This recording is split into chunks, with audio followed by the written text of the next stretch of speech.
Another assassination plot against President Trump has been thwarted, this time involving a Wisconsin teenager named Nikita Kassepp, who allegedly murdered his own parents before setting off on a chilling mission to ignite political chaos by taking the life of the 47th President of the United States.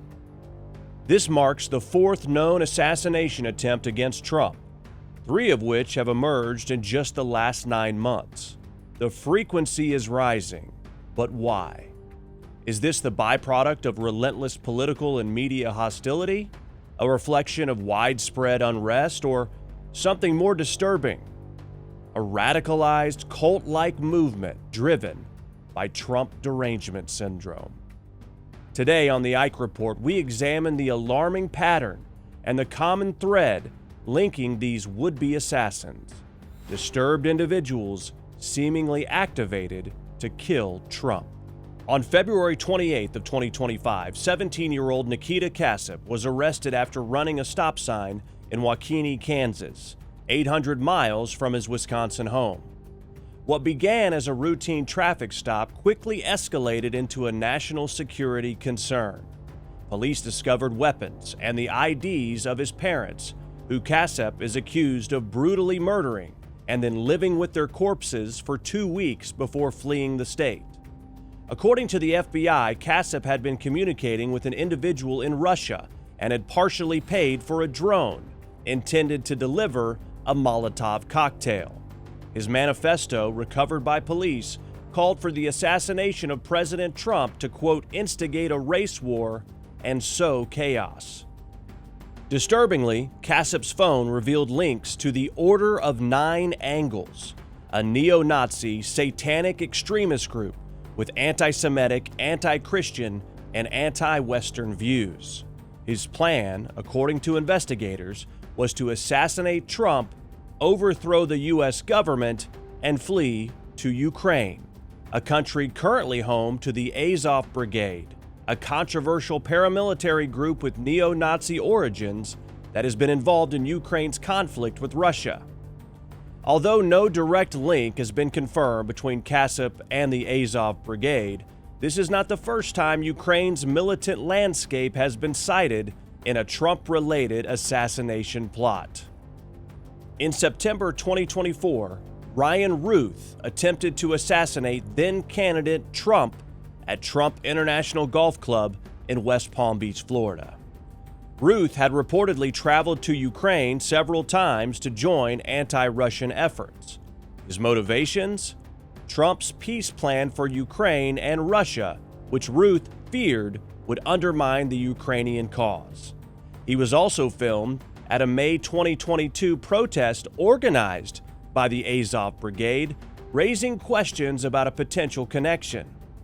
The Azov Brigade, now officially part of Ukraine's National Guard, denied any link to Ruth, saying the protest was public. What's more concerning, according to the U.S. Department of Justice, Ruth attempted to buy a rocket-propelled grenade launcher through individuals tied to Ukraine's military.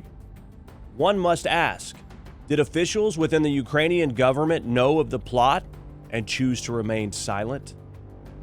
Now looking back a little further to summer 2024, Butler, Pennsylvania, 20-year-old Thomas Matthew Crooks came within inches of assassinating Donald Trump.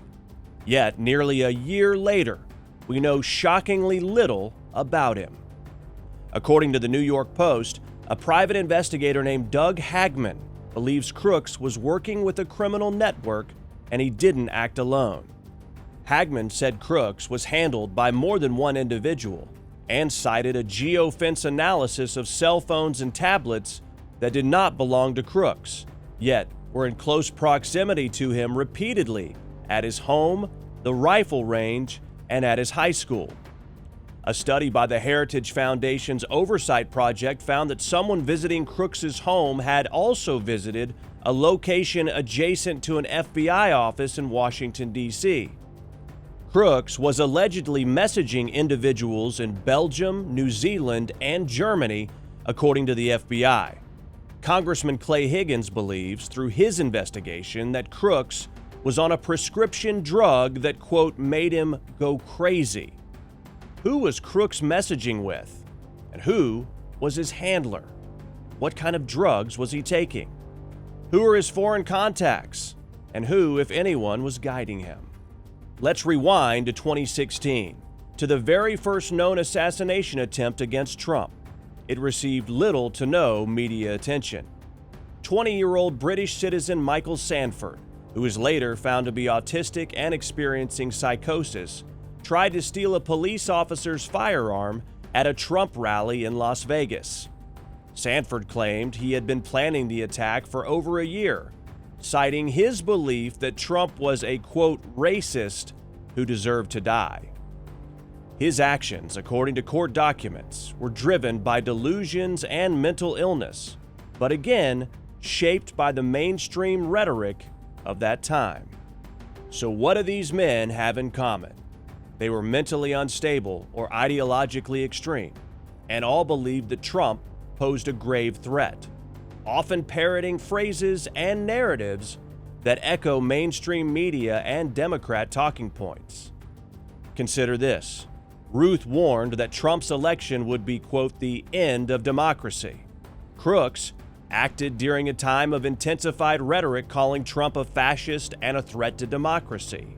Sanford described Trump as a racist, echoing the exact 2016 media cycle talking point. And crucially, Kasich, Crooks, and Ruth were all in contact with foreign entities, possibly playing off U.S. political narratives. Some investigators suggest these individuals may have been groomed as intelligence assets, activated to carry out their mission. Is this CIA involvement, foreign manipulation, or something else? While the full extent of these connections remains unclear, the evidence increasingly suggests that these were not lone wolves, but radicalized individuals operating with outside influence. Whether orchestrated or not, there is one undeniable truth. Inflammatory, exaggerated, and false rhetoric surrounding President Trump appears to be fueling real-world violence. After the Butler, Pennsylvania incident, even some in the media called for introspection, but within days, the same incendiary narratives resumed. We've now witnessed 4 chilling close calls. The question is no longer if there will be another attempt, but when. By the grace of God, President Trump remains alive, but this country is teetering on the edge of something dangerous. We can't afford silence. We can't afford delay. It's time to demand accountability from those whose reckless rhetoric fans the flames of violence. And it's time for the truth about the handlers, the accomplices, and the networks enabling these attacks. I'm Ike Wingate, and this has been the Ike Report.